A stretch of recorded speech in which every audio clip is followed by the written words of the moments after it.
All right, welcome to Wise, Gifted, and Black with your host, Bobby Osman. I am here with my man, Sharieff, all the way from Taiwan. Sharieff's story is another one of those amazing stories. We're going to get into all of it, but the gist of it is a man from Africa opening a bar in an Asian country, and it baffles the hell out of me. So we're going to get into all of that a bit later, but Sharieff, welcome to Wise, Gifted, and Black, sir. How you doing? Thanks, man. Thanks, Bobby. Thanks for having me. It's awesome to meet you, and I'm pretty excited for us to shoot this off. Nice, man. I'm good, man. I'm good. What's the weather like in Taiwan now? Perfect. Oh, it's still hot. We're just out of typhoon season, and it was actually the lowest recorded typhoon season. I think we only had one to the end, but it was a tropical depression. So it's like coming out of summer right now. But it's always hot. It's always hot. It's always hot. Yeah. No, I'm part of the Australia part that I didn't know about. I thought the whole of Australia was hot until I came to Melbourne. Melbourne is actually quite cold. It actually reminds me a lot of Joburg. It's like Johannesburg. Joburg. Oh, nice. Yeah. Okay, that cold. That cold weather. Because Joburg, when it's cold, it's cold. Yeah, man. You can't hide from that. It's jackets and layers. Yeah, man. So look, I want to start off with it because you're born in Port Elizabeth, right? Port Elizabeth, South Africa, proud of it, man. I boast about it all the time, Yeah. Like you got to be proud of your roots and stuff. Yeah, Port Elizabeth, they say it's a small town, but it was always a big town to me, 8 hours from Cape Town, 12 hours from Johannesburg by car, whatever. And it's pretty close to East really London as well, isn't it? East London, yeah, East London. So we have that whole vibe around there, and it's a coastal town. Yes. It's a coastal town. So you have like veld, bush, and ocean life. So you get to venture into both, And just fun fact, Madiba not too far from there. Madiba was born not too far from there. So in that area. So yeah. From Port Elizabeth. Yeah, Eastern Province, the Eastern Cape, Eastern Province. Is that where he was? He was born, huh? Yeah, Madiba was born out there. Yeah. Wow. Then he ended up in Soweto somehow. Soweto. Well, they all go to Johannesburg eventually because back then it was the whole saw Johannesburg as the golden city, right? You go there to become big. You go there to become big. So yeah, man. Yeah, fun fact. Yeah. So you were born there and you lived there until uni? Born there, went to high school. Again, coastal town. So we had little naval cadets going on. Got into naval cadets. I love naval cadets, man. It was fun, bro. Oh. Get out into the ocean. Naval cadets. Naval cadets is almost as army cadets, as young teenagers. You go there, form platoons, you march around, you tie knots, learn about the ocean. Whereas normally army cadets, they learn about the veld and that type of warfare, let's call it that, And then naval cadets, we learn about the ocean and sailing and all that. And being from a coastal town, the ocean always intrigued me, being out in the ocean, my family and all that. So then Naval cadets did it for 2 years, and then officer from Simonstown Naval School came by our naval cadets. It's all linked, right? All the naval cadets are linked. They were showing us these ads about going to school in Simonstown. So I'm from Port Elizabeth. Simonstown is almost the southernmost part of Africa. It's in that region if you look at the map. Yeah. So they have Simonstown is a big naval base there in Cape Town. And this officer was showing us all this thing. He's like, hey, guys want to come to boarding school? It's a naval boarding school. This is what we're doing, sailing yachts on the weekend, rubber duckies. Dude, that was the promo video. I was pretty impressed. I was like, okay, our naval cadets are cool, Our naval cadets are cool. But this will be pretty much living on a naval base and attending school there, Yeah. And wow, it just intrigued me, man. I was like, this is just leveling up. I thought my naval cadets were good, Wow. Let's try something new. And this is all also, South African fund, government all South funded? African. No. Actually, at that time, it was SAF Marine funded. SAF Marine. SAF Marine is a big shipping container. Shipping company. huge. Yeah. Stuff I me. don't want to talk about their business right now, but they're going a bit down like our airlines do. Anyway, Like the so at that time, Mediterranean, like MSC, like that, like a big yeah, company like that. all of them, same, exactly the same, but South African based. So what it was more vocational type teaching.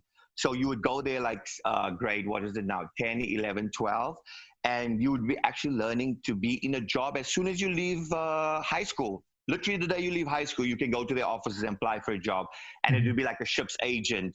They had two courses. The one was land-based, which was ship agent, ship chartering. You handle cargoes from ships and stuff like that. And then the other one was sea-based, where you would learn how to go onto a vessel. It was eventually the highest rank you could get for that part was being, do you know, like harbor pilots?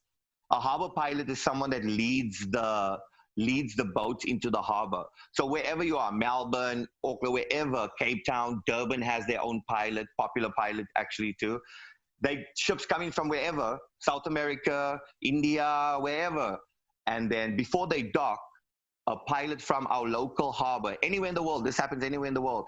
The pilot, it's called the pilot, I know it's weird. The pilot is, I know pilot's throwing you off because you like pilots. It's I'm thinking like an airplane comes and then guides them. No, nothing like that.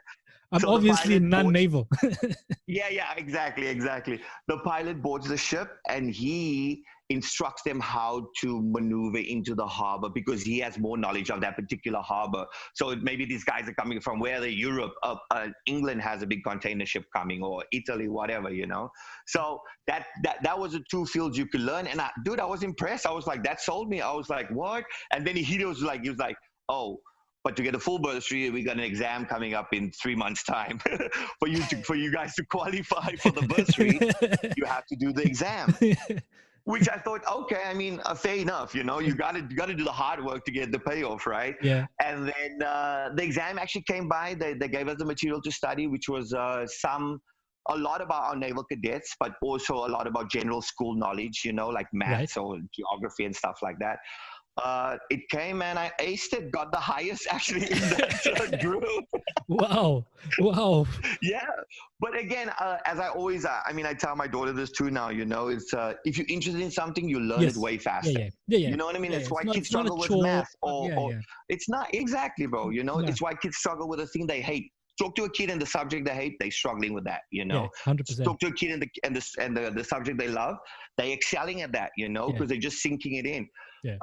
Skip ahead, I'm at Simonstown High, got the bursary, it was sorted, man, paid all the fees, paid the hostel fees, even gave us traveling fees for the big holidays, for like June holiday and December holiday.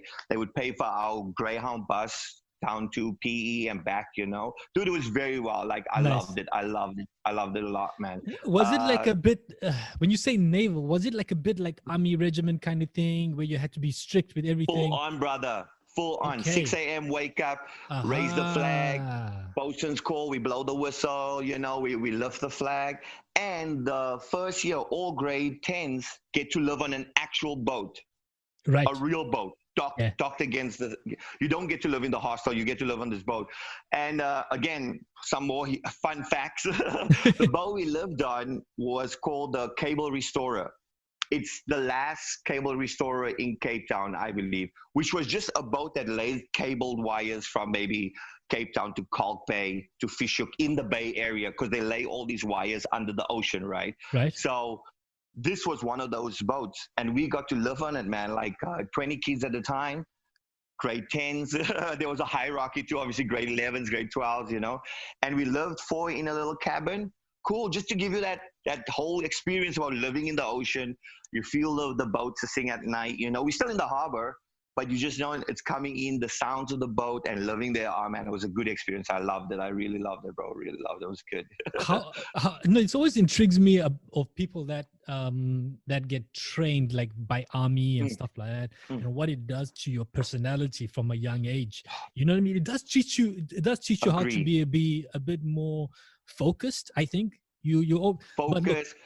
So many skills, bro. Focus, team player, just stepping up and like being a leader, you know, not in the sense I'm a leader, but just like, hey, let's take action here, you know, this is what we got to do, you know, but also like heavy team player spirit too, because any squad, any team, you have to rely on the team. I mean, it's number one rule, you know, the team makes everything happen, you know, and it teaches you a lot about that, but it also teaches you a lot about life skills. We on the ship, not on our own. There is obviously people watching us, but you got to wake up, dude, brush your teeth, got to make your bed, got to get ready for school on your own. There's no mom and dads there. It's just all the naval cadets on the ship. So we all wake up in the morning, get ready to go to school, brush your teeth. We all got to be out before a certain time to get to the mess den where we used to eat like our breakfast, get there to get to class. So, you know, you out there, you're like, hey boys, come on, shower time. Who's getting the shower? You know, like, so it's good, man.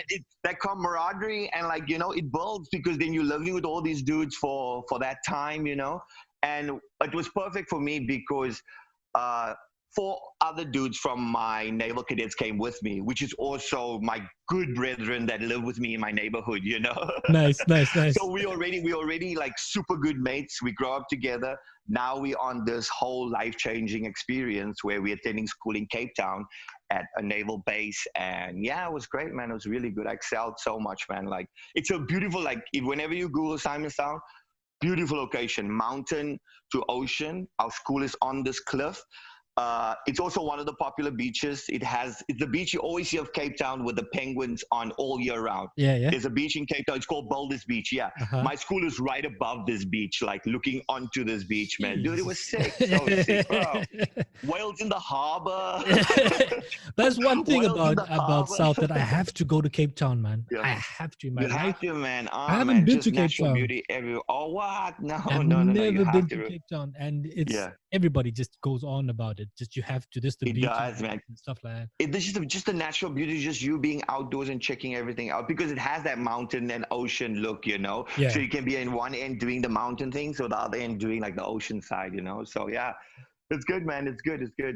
Now, yeah. Now, what I'll find out from you. I mean, this time that you're talking about. I mean, is this like apartheid time and all that? Is it like? No. This was way after this. 25 years ago, I guess. Yeah. So it wasn't that bad, you know. It wasn't no. But this was what we used to call a Model C school anyway. If that makes like private schools, people would say now, but we used to call them Model C schools back then, you know. So it was predominantly white, and there were, as I'm quoted, I hate saying it here now because people get offended when I say colored here, but I mean, Same here. It's so weird, bro. It's crazy, like, though. People don't understand the whole concept of what colored means. They don't, man. They don't. And I've had, being a restaurant owner too, and just commuting with people from different places, you know, I've had this conversation so many times. Like, yes, it's derogatory around the world, I guess, saying colored, you know, but to us, it's who we are, you know. It's who we are. Like, we can't argue with that, you know. Unfortunately, that stereotypical name has been placed on it. I'd have been loved to be called a Khoi Malay or, you know, something way cooler. Like, I'm from Eastern Cape, so Xhosa, probably like a Xhosa Malay, you know. I think that would have been awesome. Call myself a Xhosa Malay, you know, like the tribe around my area is Xhosa, you know. So that would have been awesome. But it's hard. I mean, it's hard because the way, you know, the way the racist structure of the way coloreds were formed, you know, colored just married colored, and they formed their own little culture. But it was only based off the fact that you got a drop of black blood in you somewhere. Exactly. You know, that's the only basis from that made you colored. I mean, true. You were an Italian man, and you had and you married a German woman, and you had a child. That child would not be called colored. You know what I mean? Exactly, man. What? Man, so it's so funny how that structure is. Now you try to explain that to people. You're like, even here in Australia, I have that all the time. Hard, man. Look, it's hard. And I mean, Australia also had their trouble with like racism and all that, you know what I mean? So it's still hard to get that point across to people. But I guess as we grow, you know, I still say the Rainbow Nation because when I did actually in university, we did like, so, okay, let's skip to university. Finished at Simonstown. I eventually go to UCT. I could have got a job at SAF Marine, but my mom was like, dude, if you want to study, go ahead, you know. And when I finished grade 12, it was great extinctions and whatever, blah, blah, blah. So I actually got into law. And then I was like, "Oh, maritime law," and I was like, "Oh, here we go." Look at maritime law, and maritime law was insane. Like besides the money aspect, It's a bit niche as well. cases, dude, the cases they were handling, it's like that Exxon Valdez, that big oil tanker that spilled all the oil out. Yeah. Court cases like that, like massive stuff, like Suez Canal. There was even the pirates in Somali. Like those are like heavy cases that go through maritime law type situations. I was like, again, excited. I'm like, oh yeah. This is what I want to do. There's something that drew you to the ocean, man. You just you're an ocean person. So good, man. That coastal town life, man. Coastal town. That must be it, huh? It must, because you grow up around it, so it's in you, man. You see the harbor. Like, that used to be our Sunday drive, bro. Like, get in the car, not even go for ice creams. Get your ice creams. We're going to go drive around the harbor, Like, Now, I have to ask. Sorry, I have to ask. Yeah. You surf? Yeah, I do. Okay. Not anymore. If you can see my belly. I'm like one of those big seals now. So yeah. But But you can paddle. I do mess around. Yeah, of course. Longboard, bro. That's where the old buddies are now. The longboard, It's safer. It's better, So yeah. Because I always had that funny conception about Africans. Why don't we see big African, Africans into surfing? Why is the it balance only gets harder, bro. When you're younger, you're more slim, I guess, more athletic, But when you get older, like the belly messes you. But that's not saying that you can't be taught again or learn. It's like a bicycle, right? You get back on, pop, there you go, So I'm more looking into jet skis now, and let's have a motor on it now. I'm not paddling. Yeah, exactly. Maybe a wakeboard, like behind a boat. Yeah. Nice, It's good, man. Good. So UCT, man. Oh yeah, UCT, and then another kettle of fish there, like just brilliant, man. Loved it. Started off with the law.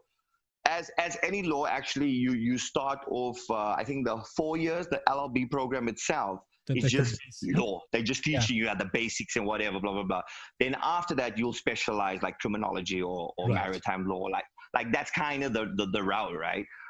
Yeah, man, got to university and loved it too much.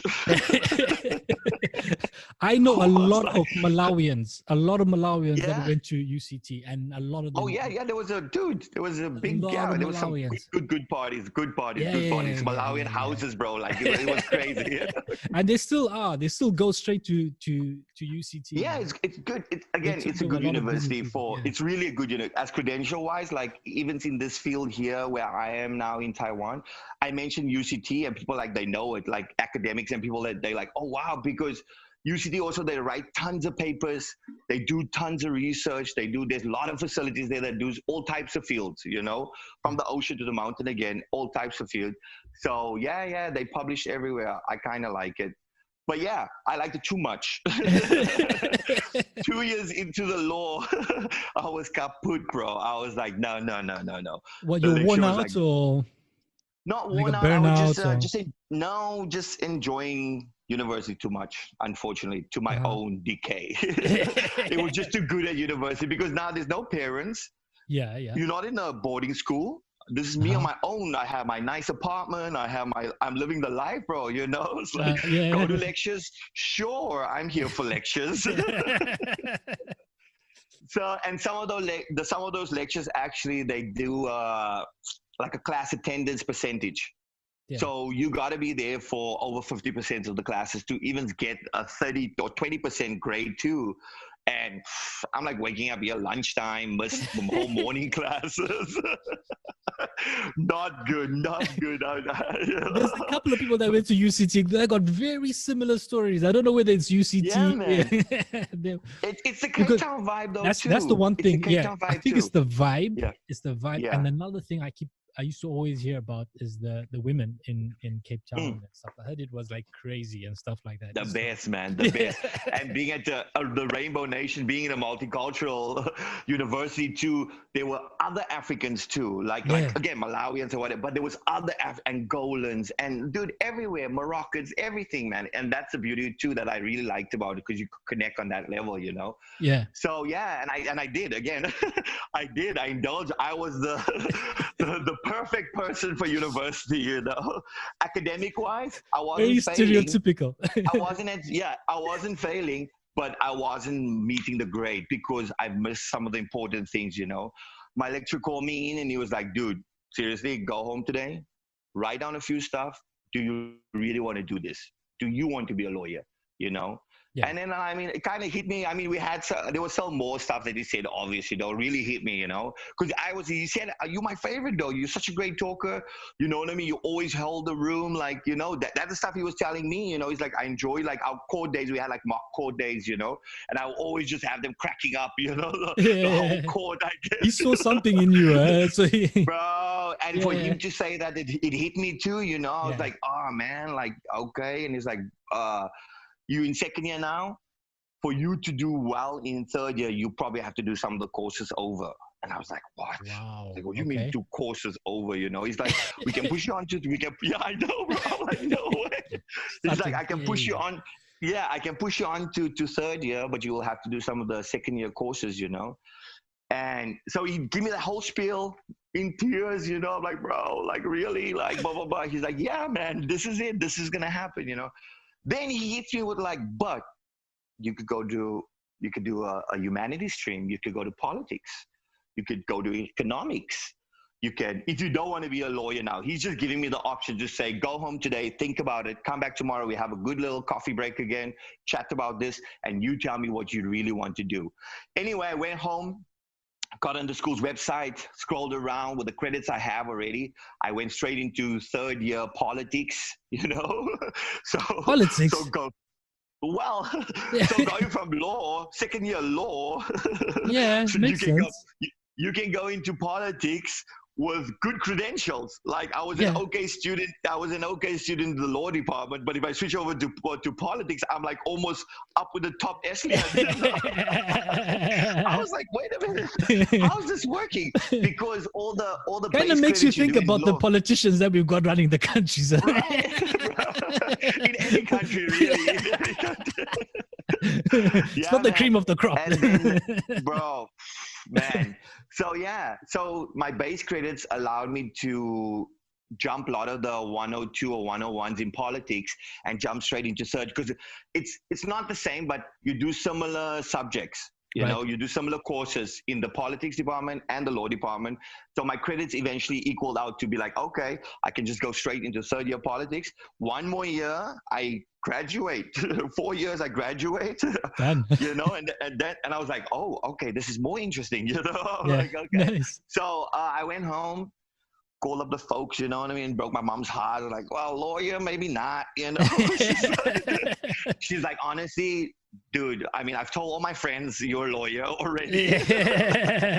But it doesn't matter, you know. My mom was like, don't worry. My dad was just like, dude, whatever you feel comfortable with, you know what I mean? We're not pushing you to be anything, you know, like, yeah. Give us a bit of a background on your folks then. I mean, the ethical background on your folks. Yeah, again, Muslim South Africans, you know. My mom was chartered accountant. My dad has always been a mechanical type dude, handy with his hands. So he was like a professional fitter and turner in Murray and Roberts, like a big foundry type company, you know. And just work until the end of days, you know. Like and they were big on the education thing as well, huh? Big on education thing, but not pushing it. Yeah. Okay. Like not pushing it. My mom, like as I said. My brother them did diplomas and stuff. My brother was a traffic cop. My sister did some like other random stuff, you know. I was the only one that really went to university, but the option was there for my brother and my sister to go if they wanted to. That was my mom. She's like, bro, you can go until I can afford for you to go to university, go. You know, like keep going. Like you want to do another course, whatever, you know. So when I broke that news to them, it wasn't really that hard breaking, I guess, you know. They were just like, yeah, man, you're at university doing your best, keep doing it, you know, keep Nice. doing it and stuff, you know. So yeah, and then yeah, so I changed streams, man. Changed to politics. Just became the loudest mouth in the political department, you know. Because I need coming to from hear my this. low, from my Politics. You low went into background, politics man, in Cape it was. Town, or Well, no. Eventually, I didn't, because like, so I graduate, right? So I do my political degree. yeah. Listen, I do my political degree. 4 years, did the honors thing, did that, and then in my 4.5 years, again, there's a big presentation on school. Teach English in Asia. What? Like you know, these two boys come out on the stage. It was in our, it's like Jamison Square. It's just like a square where everybody hangs out, cafeteria type style thing. Jamison Square, little stage. Normally they have like Red Bull girls come, or stupid stuff like that. That's university, bro. Yeah. Like whatever. Uh, these two boys on the stage there, they got like, they were dressed like black, white shirts, ties. Nice, man, like looking like they're going to an office selling insurance, I guess, or whatever, you know. Yeah. They get on stage there, starts being all professional, like, wah, wah, wah, wah, wah. And then the music starts. They start taking the shirts off, bro. Under the shirts, yeah. Under the shirts, they have these Hawaiian shirts on, like tie boxing pants. The typical stuff you wear to the beach type thing, you know. And then on the projectors blasting all this like Thailand shots of them in Thailand, in them like scubaing in like wherever, Fiji, and like, dude, tons of paradise pictures, you know. I'm like, what is this all about? Went over and the dude said he was teaching in Asia. He taught in Korea. And they didn't mention, there was no mention of Taiwan. Korea, China, and a little bit in Thailand. They taught. And they working for this Boston language school in Cape Town. And it's like a promo thing where they're signing up people to go and do the language TEFL and CELTA course. You do the TEFL and the CELTA course, and then it qualifies you to teach. I saw that, and then I checked it out, grabbed the flyer or whatever, you know, checked it out, didn't so worry about it. Talked to my friends about it. They were like just, you know, start talking. Oh, imagine, bro, what if we're living out in Bangkok? What, you know, like, we could do this. Again, some surfer boys there too, you know. Surfer boys were like, oh, surf Thailand. Wow, we could be surfing Thailand every day. I'm like, okay. It's getting more interesting. Then obviously all the crazy stories about, as we all know, Thailand, you know. Yeah, of I'm course. like, yo, okay, that's also wild. Maybe. Finish my honors. Yeah, I know, right?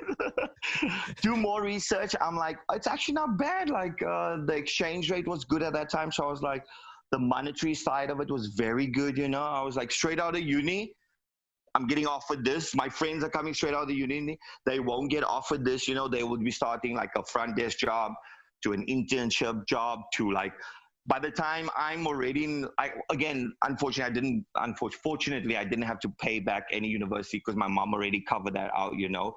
So this was just me out going to try and make it, you know. And I was like, off the bat, I'll be making that and living in a foreign country. This is very interesting, you know. Went back, did more research. We have a good Muslim community of friends in Cape Town too.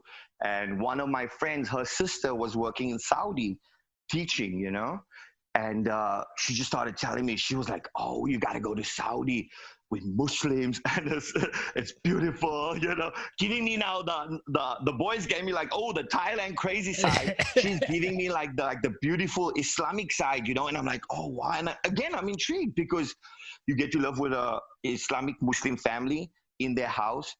On the monetary side, you were saving your entire salary because you would eat, sleep, live with the family. And you're not spending your money on nothing. booze. Oh, 100%. There's no haram things, buddy. This is Saudi, bro. You know what I mean? And also, you there, you know. Again, look at that. Mecca's closer. You could go on Hajj, bro. You know, yeah. Stuff. You can work on your deen as well. Listening to her, bro. Start listening to her. I start Googling my own stuff. I go to the school eventually, do the course. I'm like, okay, that's it. I want to go to Asia. Let me do it, you know. Go do the TEFL and CELTA course. Fun. They teach you how to be a teacher, but in like pretty much a 250-hour type slot, you know. Right. They push you, you learn grammar again, you do. And I loved it because I was still in university, so I still had that academic type mind thinking. It wasn't like I was just laying at home, like, oh my God, I got to learn about English again, you know? Now I was already in that sponge, just absorbing stuff. Went and did that course. Great, man. It was a great course. Gary was the guy's name. I can't remember the guy. Nice guy. Very friendly guy, you know, very happy guy. He taught in China himself. And he was just, he started also filling our heads with, oh, China's amazing. Like, well, before all China bad rep right now. Yeah. This is 17 years ago. 17 years ago. I'm like, interesting. Do my own Googling, do the course, graduate the course, teach a few kids at there, because it's a language school, so they have also Angolan kids there, kids from other African countries there. So we taught them and got our teaching time, I guess, you know, with them. So I Googled some stuff. Korea was hot, and Taiwan popped up too in one of the links. You know, the algorithm, once you start searching for something, the other stuff starts feeding in slowly, you know. So I'm like, Korea, wow. Send my application, send my resume. They sent me back. Bro, it was intense. It was, back in the day, Skype interview. Yeah.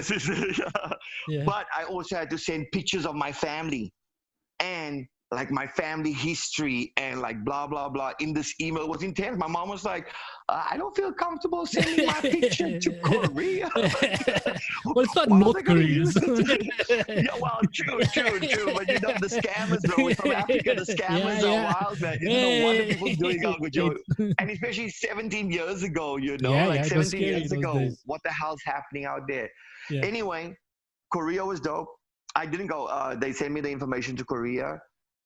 I kind of got the job, but I still had to sign off on it, you know. And then my brother was like, I know somebody's in Asia, but he couldn't remember where for like 2 weeks.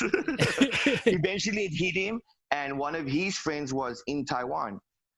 And one of his friends were in Taiwan, you know. And then he's like, oh, I have this mate in Taiwan, blah, blah, blah, blah. She's in Kaohsiung and blah, blah, blah. I'm like, what? This was, again, way back, like Skype era before even. We landline call her, bro, from South Africa to here. It was an expensive call. I'm not going to joke. We landline call her from South Africa to here, start chatting to her about here, asking about the mosque, asking about like halal food. What am I going to get when I come out here? Boom. She's like, dude, I'll hook you up. My mom's actually in South Africa recruiting teachers right now. And I was like, no. She's like, yeah, you should have an interview with my mom and see how it goes and all that, you know. I go ahead and do it with her mom in my hometown. Got the job pretty much off the bat, you know. They were pretty excited. They were like, oh, you've done your TEFL and CELTA and all that things.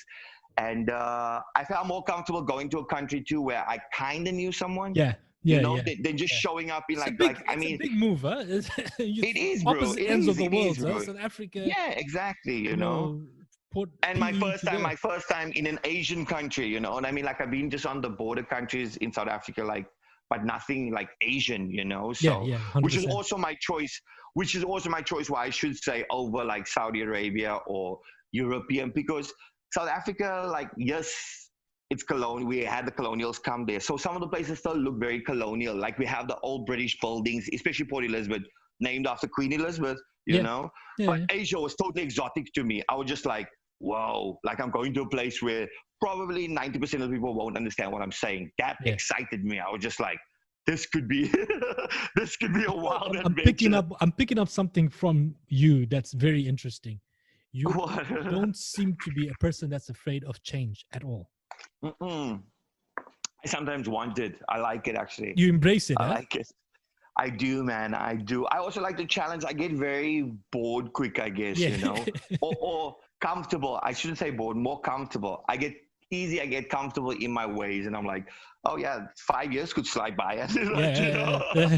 We could still be okay. But no, like every now and then, I'm very similar to that. I've never been a person who's afraid to go to somewhere to try something new. And that's a good quality in people sometimes. It is, you know, man. It is. You get people who just are no, I don't want to take that risk and stuff like that. Exactly. It's maybe too worrisome, too much stuff, you know. So And maybe that leads back to my initial big move from PE to the Naval Cadets in Yeah, Cape Town. yeah, Like that's what I'm experiencing picking up. that whole new vibe, you know, that probably was my addiction right there to the Yeah. traveling bug, you know. Still within the country, but it was completely different. Cape Town to PE, well, any other city in South Africa, if it's not in the same province, it's way different, man. Joburg to Cape Town to Durban, you know, it's like Yeah. it's way different places. So yeah, It's funny so yeah, your the times that you're going, because that's like 17 years ago. yeah, So that's maybe early 2000s and stuff like early 2000s. And I yep, did one of those yep, same similar ones. I went to nice. London. I just, Oh yeah, I cool. did one of those Yeah, man. from Malawi. Going from Africa Big. to Yeah. somewhere new, it's always Yeah. a big change, and especially It is, Malawi, man. man. Malawi is way smaller. Yeah. But True, true, true, man. you're right. I went there when I had relatives there, so it was a Yeah. soft landing. It was It a really is, bro. soft landing. It It is. helps. It really It does help is. to make that It move. does Yeah, help. Like a lot of people talk about culture shock and stuff.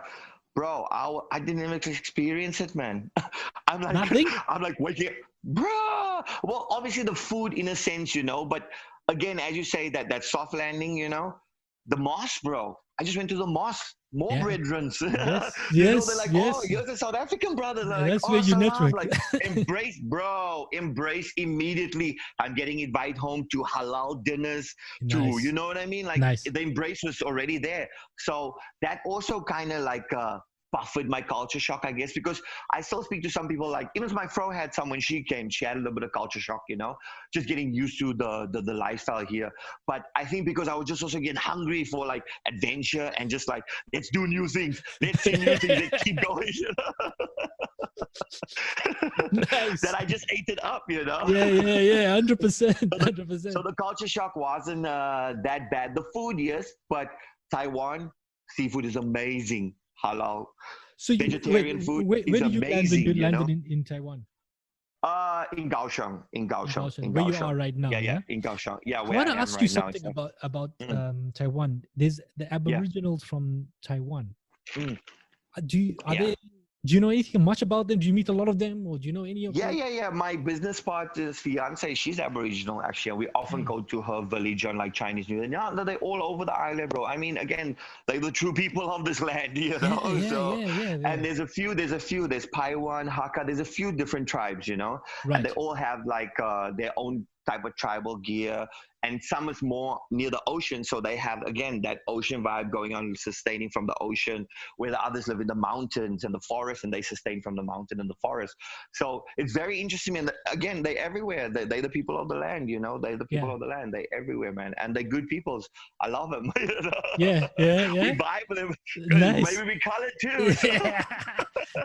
Because they look colored. They Yeah, do. they do. They do. 100% they do. Yeah. 100% they do, bro. So yeah. Which is I vibe a with them, shocker man, for on me the when music I and saw that. everything, Yeah. There's so many. There's so many, man. So it's a good thing, It's a good vibe to have also, because coming from tribal type country as South Africa is, Xhosa, Zulu, Tswana, you already know how to not I don't want to say deal is the wrong word, but you already know how to climatize with people like that. Because we also come from tribal places. Yes. So I know how to respect their culture. I'm not just going to be like barging in here, the foreigner, blah, blah, blah. No, it's never like that. You know what I mean? I want you to invite me in, like I want to be a part of this, So yeah. And that's important, that being able to blend in with other people's cultures and respect them. Yeah, 100%. 100%. Going in there. Yeah. Sorry, going in there with that kind of, no, back at home we do it like this. No, that's back at home. True, you know what I mean? You're someone else's home. You respect it exactly. here. Exactly, man. So yeah, so it's a good vibe. Yeah. 16, 17 years ago. Yeah. Landing on the island, Kaohsiung. You land there. Kaohsiung? Kaohsiung, yeah, Kaohsiung. How's it when I first landed? Pollution and stuff, air pollution. Is it bad there? Bad, bro. Bad. Was that a bit of a shocker for you from this side to there? It was a shock. It was a big shock, actually, especially Port Elizabeth and Cape Town being so beautiful. Yeah, beautiful blue fresh air all the time. coming here made me think about blue skies, which is weird. Growing up in blue skies your whole life, you never think about. It's not a thing you think about. It's like it's raining, it's sunny. You know what I mean? I never think like, oh my God, the pollution today is at whatever your participle or whatever.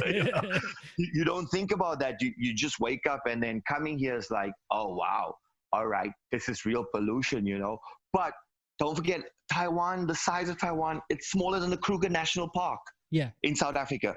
It's smaller than the Kruger National Park. So eventually you start learning. I mean, it's not an excuse, but eventually you start learning. It's a small place, bro. Small place with so many people, the air, factories around, like it can only go some places, The place is only that big, In South Africa, we have industrial areas, and I'm sure it's polluted there. If we go there and we take a look, Johannesburg lately, when they show the skies, but Johannesburg's kind of polluted right now too, So the inner cities, I'm saying, because of coal and whatever we use in South Africa, So yeah, man, it did shock me at first, but it also, I learned to live with it, like what's high season of pollution, November to like March, I guess, when it's a hyperactivity in China, the people say. It's, again, no factual stuff, just what people locals say here.